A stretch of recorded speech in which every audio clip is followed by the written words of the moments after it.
So I want to talk about something that a lot of people just take for granted, which is the average non-player characters that players encounter and that GMs spin up in the middle of their mutual and collective storytelling experience.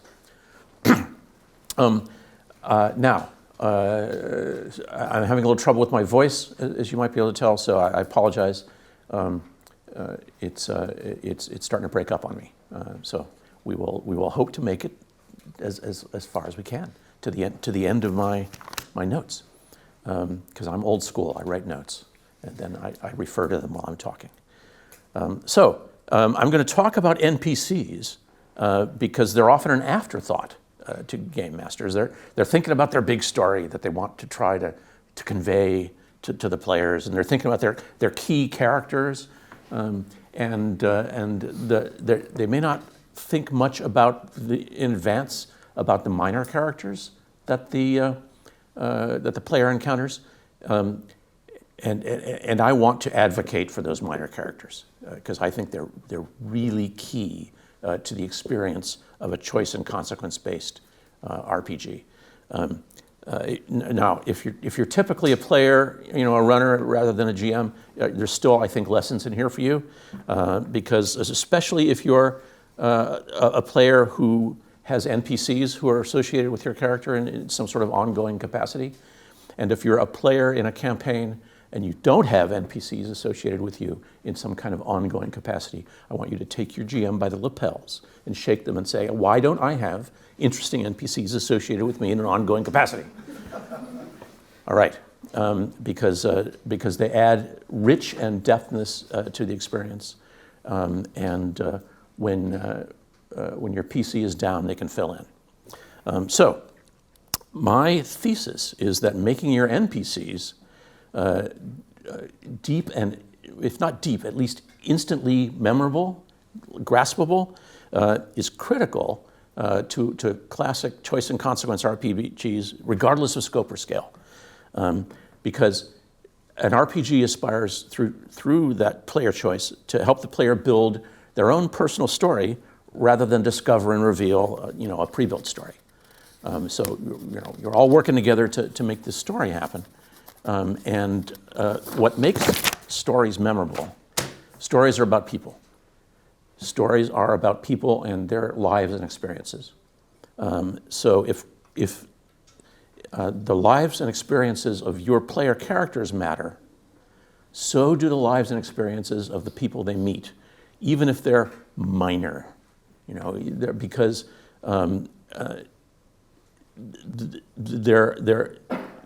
they're only minor probably because you didn't have a whole lot of time to think about who they were in advance. But at the moment that the player is talking to them, there is nothing more important happening. Because the story doesn't, as a GM, you tend to think about, how am I going to steer this? How am I going to get the information in front of the players that I want to get in front of them? So you may be trying to think ahead a bit, but when you're talking to the players in the person of an NPC, the story is happening in the present. Story is happening right then. It's the most important moment because it's the now moment. And when players come up to an NPC, they shouldn't be able to tell whether they're a key NPC in your mind as the GM or a minor person they've just come along. Because if players can distinguish between key NPCs and minor NPCs just on contact, you have rendered their world flatter, and you have made them dismiss people because they think they know who's important and who isn't. So on the face of it, if you can, you want every NPC to be somebody who looks like you could pull narrative out of them if you just talk to them a bit. Suddenly the world is alive with possibilities because you don't know who is quote, important or unimportant. And the thing is that to the NPC that they're talking to, that NPC is, at that moment, as important as anybody else, because he's the one the players are talking to. He is the story, or she is the character that the story is revolving around right at that moment. You try to teach your players that everybody's got something to say, something to tell them.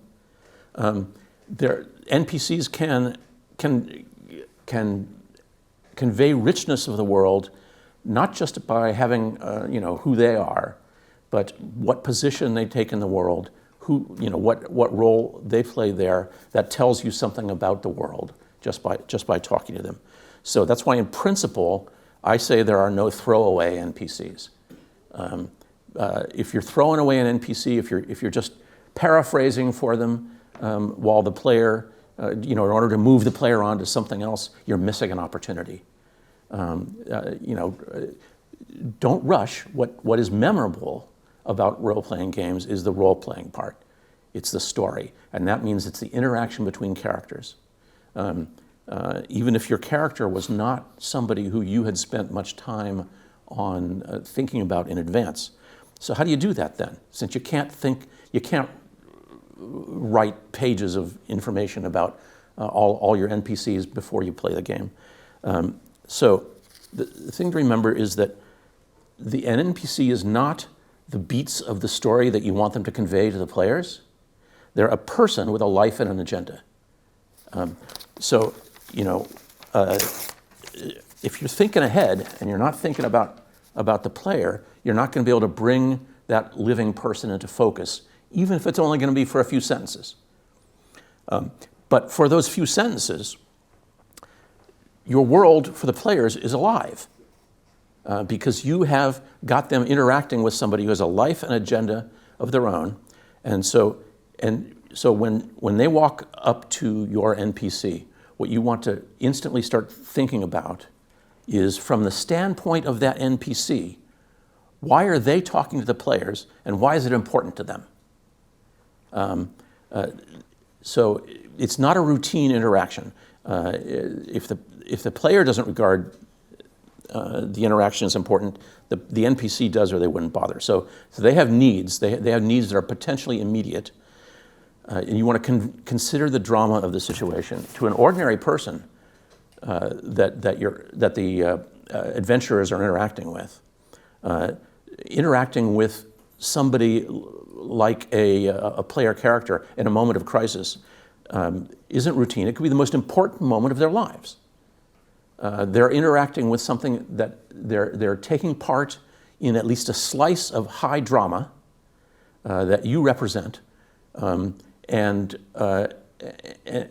it's important to them for whatever reason, emerges from your developing story at that point.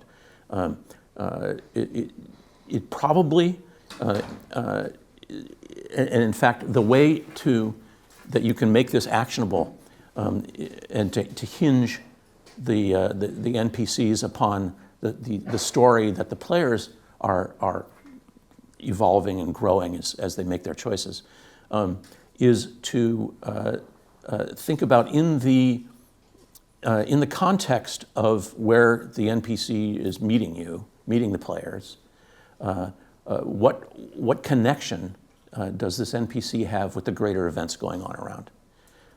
How are they affected by those greater events? And that is the way in which they will have some point of interest or emotional connection to make with the players, because those events affect them as well as the players. So the richness of these NPCs, the time and the effort that you take from moving your story forward, spending a few minutes on talking to them and inhabiting this character, that's its own reward for the players.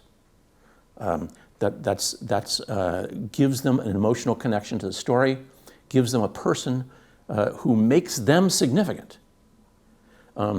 If you are in a world with a whole lot of characters whose name is Civilian. This is not a world that has meaning and significance. These aren't, because these are mannequins. They're not people. So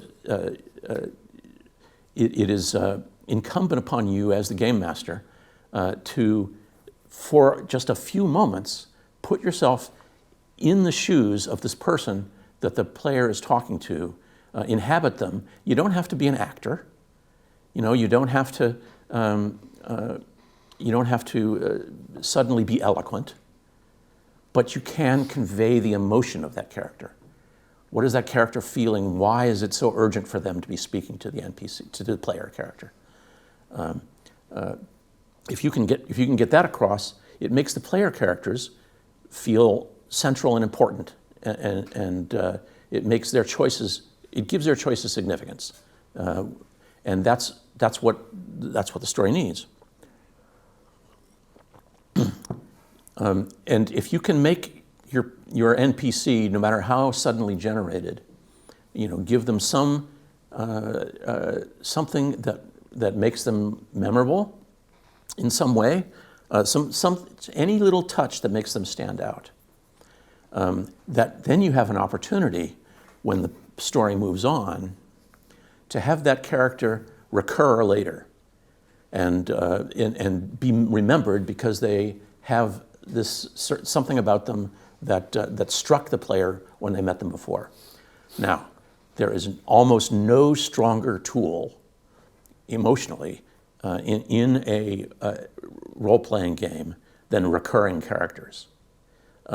They tie together the past and the present.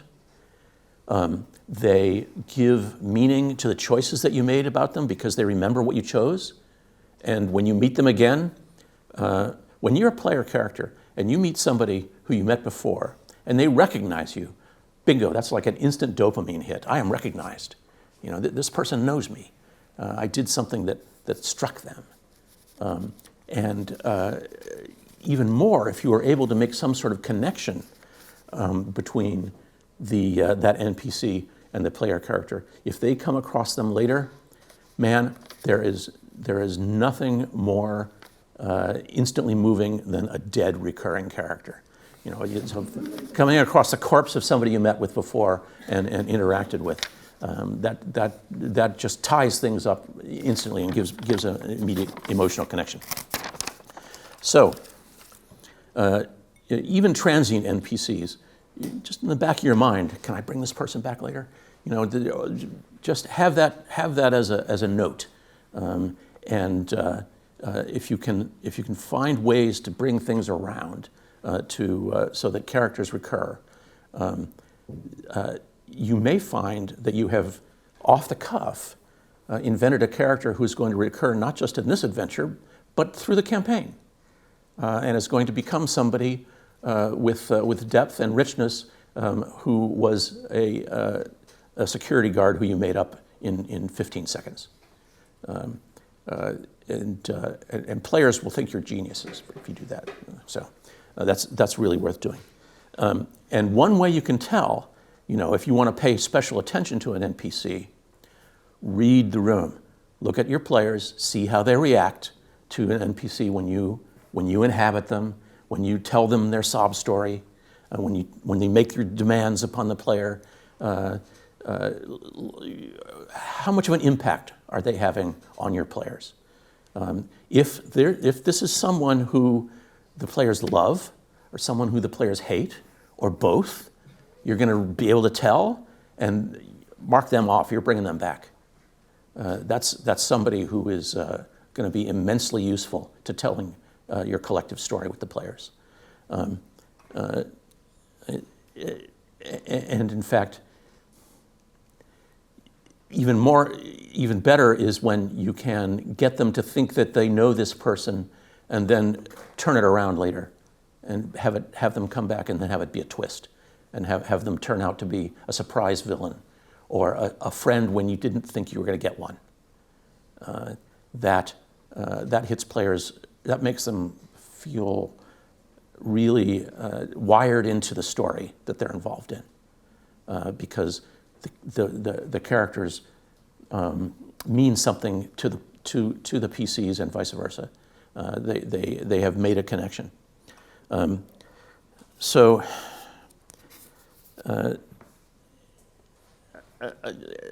me get back to a point that I made earlier. The more that you can make your NPCs feel like you are conveying a real person, somebody who matters in that moment to the story and to the players, the more the players become real people. If you have players surrounded by characters whose name is civilian, it makes the whole thing less immersive and less engaging and less compelling. So you don't need to have streets full of people named civilian. You just need to have one person at a time that you're talking to, or a couple of people if you want to get a little back and forth dialogue going on, and then just focus on those people and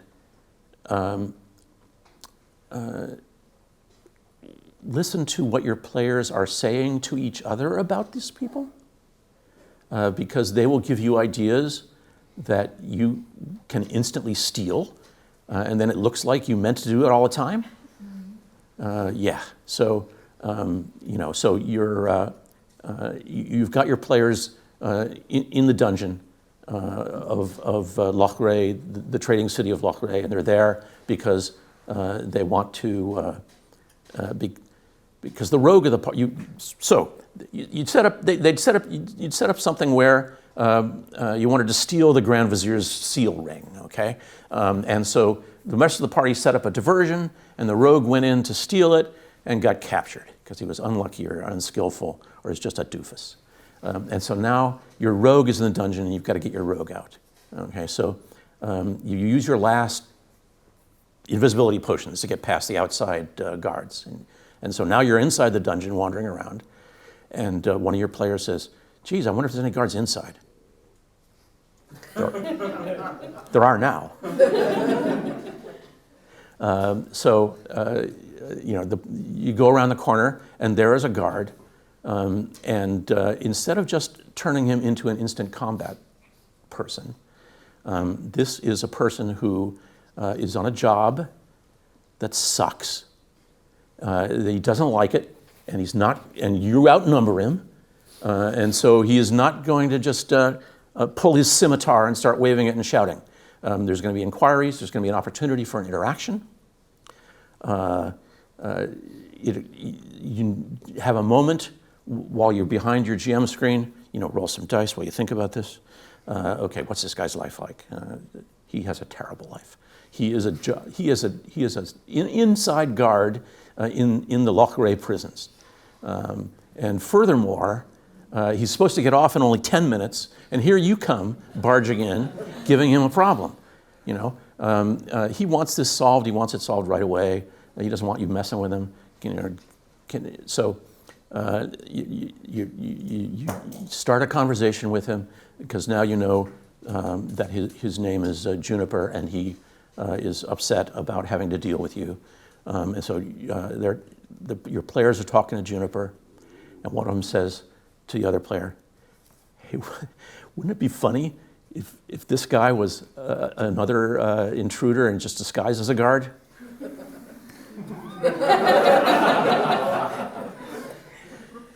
Well, now this guy is just an intruder disguised as a guard. And if that's the case, what's he doing here? What's he doing here? He's in here to get his sister out because his sister has been betrothed by the Grand Vizier to his terrible son Lothar, and she turned him down, and so she got thrown in the dungeon, and so now Juniper wants to get her out. And so now you've got a basis for a little discussion, intriguing discussion between two groups of intruders who are feeling each other out. They've got, as it turns out, a common cause.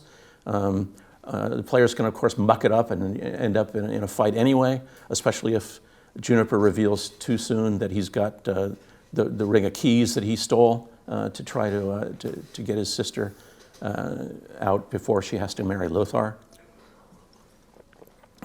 And so all of this stuff comes from having a feel for the world that you got your players in, and understanding your players' feel for that world and building on it, so that the people that they meet in this world fit in with your understanding of it and their understanding of it, and they make it feel more rich and real. And also, if you're listening to the players, then you can not only pay off on their expectations, but you can subvert them.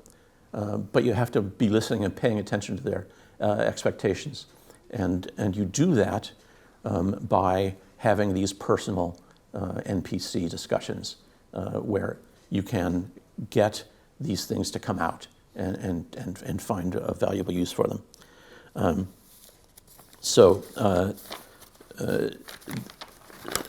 NPCs are critical tools for this. If you want an example from the classics for this kind of approach, every play by William Shakespeare, all the lead characters are surrounded by spear carriers who, with only 1 or 2 lines each, define themselves, they illuminate the situation, and they give the lead characters this context of reality, because even just through a couple lines of speech, they define themselves as part of that world. And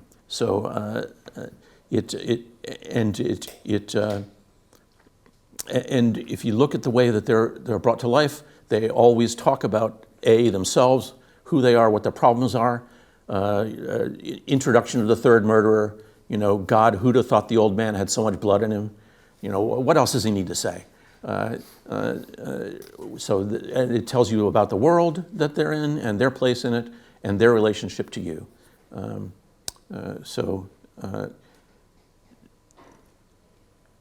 What I would advise you to do is to you can play with this on your own terms, even when you're not running a game, because you can, when you're preparing for the game, you can, it's really useful if you're a game master to look at your story from the position of your players and think about, what would I want to do if I were them?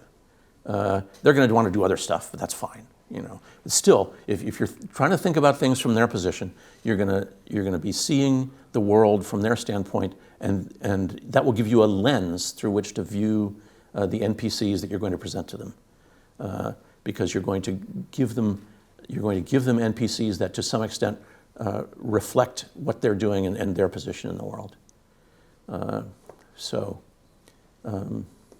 I've hit the end of my notes. I guess we'll take questions or comments. Yes. Oh, look, we've got a friendly. Okay, who wants to volunteer to be the microphone carrier? Ta-da! All really super useful points. How do you keep the NPCs separate and straight into your head weeks and weeks and weeks into a campaign where, maybe it was 2 weeks ago, and maybe it was the fruit seller who was allergic or whatever, or maybe it was, the key NPC from 2 weeks before that. Is it just about keeping good notes after the session, or how you? Exactly right. When you finish a session, don't sit down and write notes because you're dead. Okay, so save that for tomorrow. But the next day, you want to deconstruct the session that you held with your players, and you want to, if you can, remember what they commented on. If you can, talk to them after the session so that you can get a handle on what really was important to them from it. And then when you get a chance, sleep on it, and then make a few notes. Just jot down a few notes. if you are using a pre-prepared scenario in any way, shape, or form, you can circle important characters and make new notes about how they turned out and how they were different. Just scribble all over that thing. But yeah, memory, for us feeble old guys is difficult, and so it's important to be able to have something to jog it, some connection. If you can think, if you're a visual thinker, if you can put one or two visual tags on each of these characters who you think you want to have recur, that's important too. Especially if they were presented in that way. I mean, if you're a visual thinker, you probably presented them in that way anyway, and so your player characters will remember them that way. But if you're not, you did it differently, so do it with words. Good question. Any more?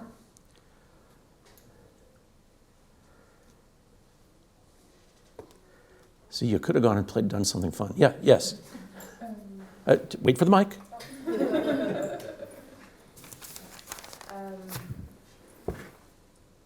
I found it quite hard in the moment to kind of come up with stuff. Mm-hmm. Is that just kind of down to practice, or? In part, but like I gave an example of just taking a moment to mime rolling some dice and pretending to add them up. The players don't know what you're doing. You're thinking about your character. That's fine. That's cool. You can do that. You can even say, hang on, I got to get a Coke, and think about how you're going to, who this person is. Just take a moment to think about that. That also gives you an opportunity to listen to what the players have to say, so you could steal their ideas, or flip them on their head. But if you have try to have a feel for your world, so that you know how somebody lives in it. You know what their problems are. They want their problems to be your problems if you're the player. So if you have a grasp of what their problems are, you've got a plot hook, and personal problems, emotional connections, those just blossom. So you don't have to be thinking about, geez, do I need to perform like Benedict Cumberbatch? No, you don't. You just need to make a tiny emotional connection, and it will either, and it will matter in that moment, and it may matter more than that. Any other questions or comments or contributions?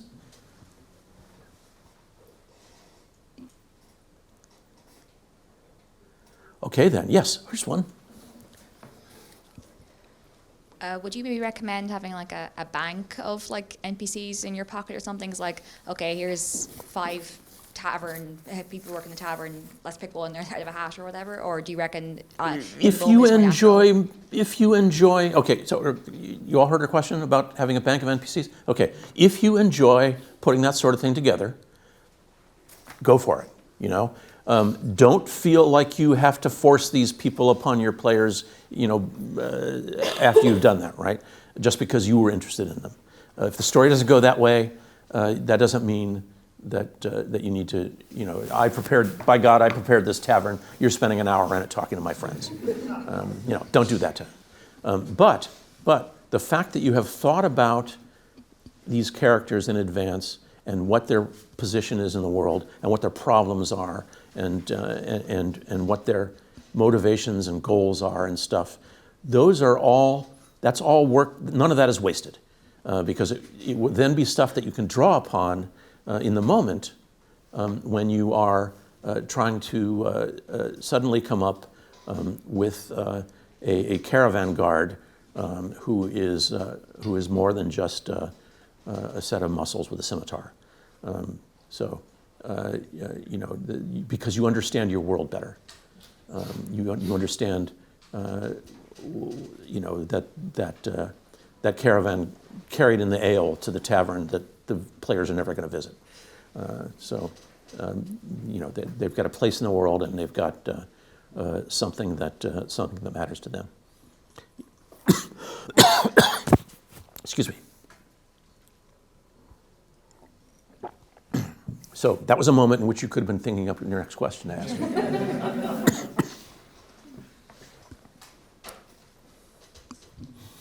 Any more comments, experiences of note that endorse or contradict my thesis? Yes.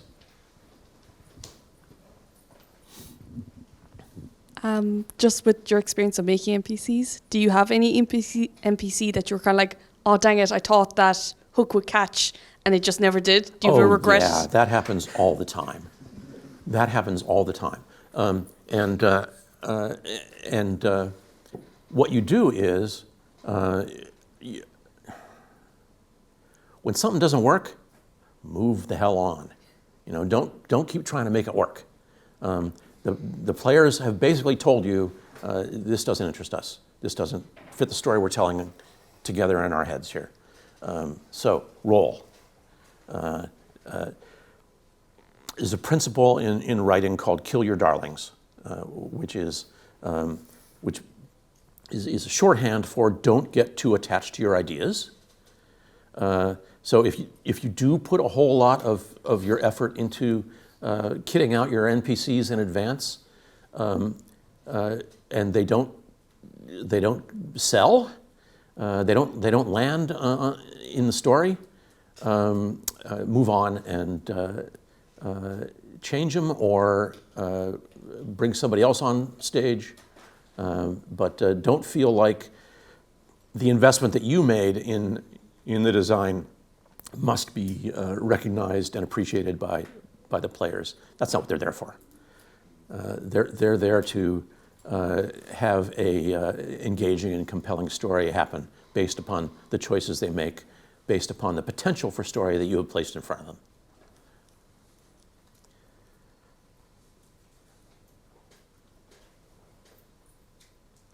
Less of a question and more just like a comment or anecdote of my own that really makes sense with everything you're talking about. In a game, I had a character constantly name dropping characters. They were semi-famous or thought they were. You were the game master in this game? Or no, I was a player. Okay. And so my DM took it upon himself to create an entire session where one of the name dropped characters appears, comes into the story and completely flips things on its head and made it the character was oh, my best friend and rival and enemy and whatever, and would just constantly rabbit about this person. And the DM was like, what would they be like if I threw them at you? How would you actually react if I threw this little thing you're name dropping at you? And it was hilarious and really, really fun. And it's a very clear case of DM saw idea and went, that's mine. Yes, this is a wise game master, indeed,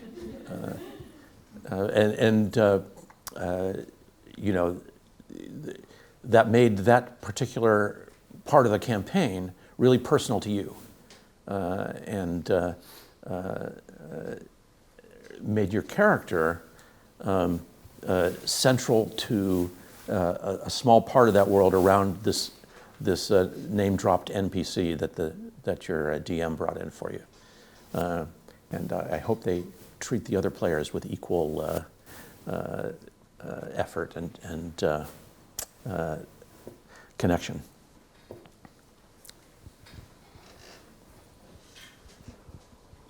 I suppose kind of off of that, how, as a DM, would you manage to deal with playing, say, NPCs that a player has some sort of past relationship, familial maybe connection to? Say they gave you some information in the backstory and stuff, and expanded upon that, and deal with, say, maybe a player who's having issues with letting go of their idea of it as well? Yes. Okay. So two things about that. Okay. If you're if you as a game master are doing as was discussed here, taking a character out of one of your players' backstories and then bringing them to life in the game, or trying to,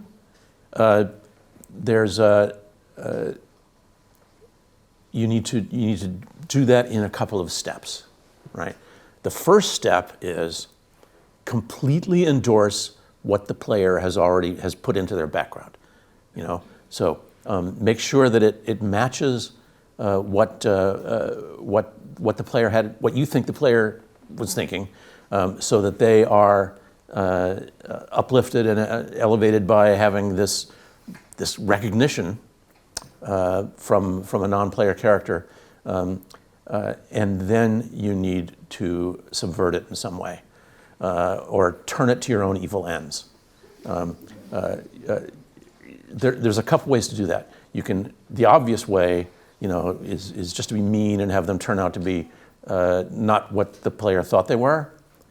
But often a more effective way is to instead have them have some sort of appealing problem to solve, and if you can, wire it into another character, you know, so that there's another connection between this NPC and somebody in the party, so then you have a ready-made side goal or even major goal for your next session. This character came and supported the original player, but now, oh boy, have they got a problem.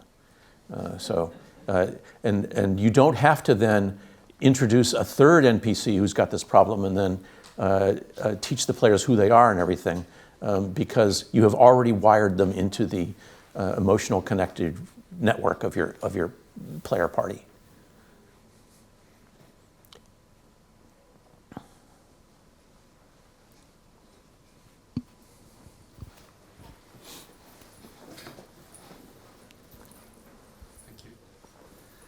I love the ideas with the NPCs. Improv is definitely something I want to improve with, but I can already see it happening where an NPC might get away from me and a whole new side story will bloom up from it. And how can I get players back to the actual main story that had been planned out without completely railroading them? Is there like a technique of gently guiding them and, you know, nudging them to... My advice is you just got a new main story. But all that work you did preparing... Out the window. I have to save it for next time. Okay? If it doesn't come up in the game, it was potential story that didn't enact. Okay. The only thing that matters is the story that enacts. That's the real story. Okay. It's what happens around the table. It's not what you had written down in advance. And if the story ends up going off in a different direction because the players take it, then that must be a very engaging direction for them. They're sold. They've bought into this. Follow it. Get better at improv. You know, so And then we'll cover up and build it. yeah, and you know, maybe it ends up reconnecting with what was your main story later on. Maybe it never does. That's just the way of group role-playing story development. You're all in it together, and so you know. I say this all the time to new writers. You're not telling your story. You're not there as the game master or as the narrative designer to tell your story and to have the players reveal your story and be edified and engaged with it. No. You are there to help the players tell their own story. And as the GM in a tabletop game, you are part of that story. You are not telling your story to them, however. You are all making a story together, and you have a role in which you are leading parts of the direction of the story, because you control the world and it's the genre that you're in, and you fulfill or betray the expectations of the players. But they make the choices, and you present them with the consequences of those choices, and that's how story happens.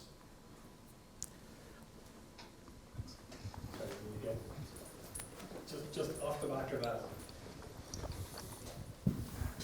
And that idea, this is a group storytelling session, that it's not a narrative laid down by the GM.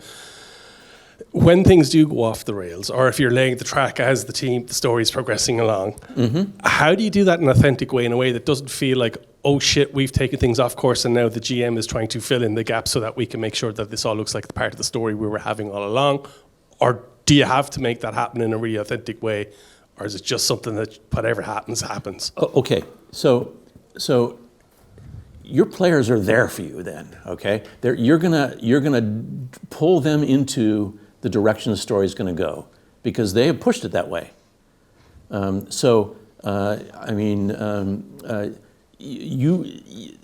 pushed it that way because there's something about it that matters to them. You understand, because you understand your players. You read the room, you see what it is that matters, and that now is the important story goal. The goal of the quest has just changed, and that's perfectly fine.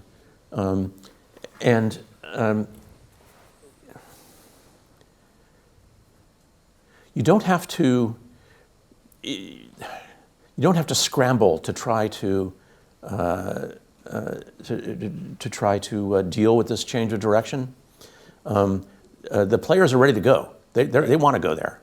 They've made it clear. So you have the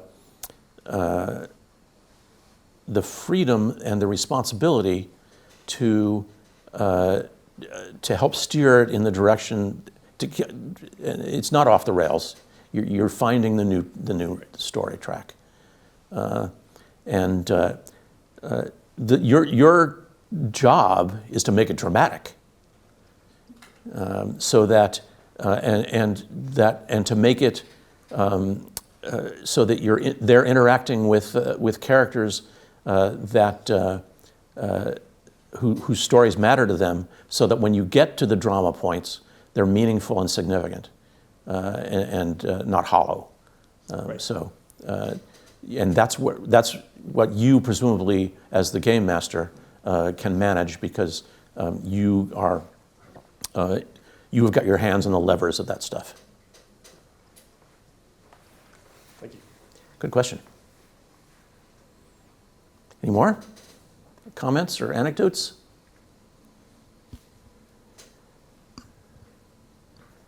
All right then. Thank you all very much.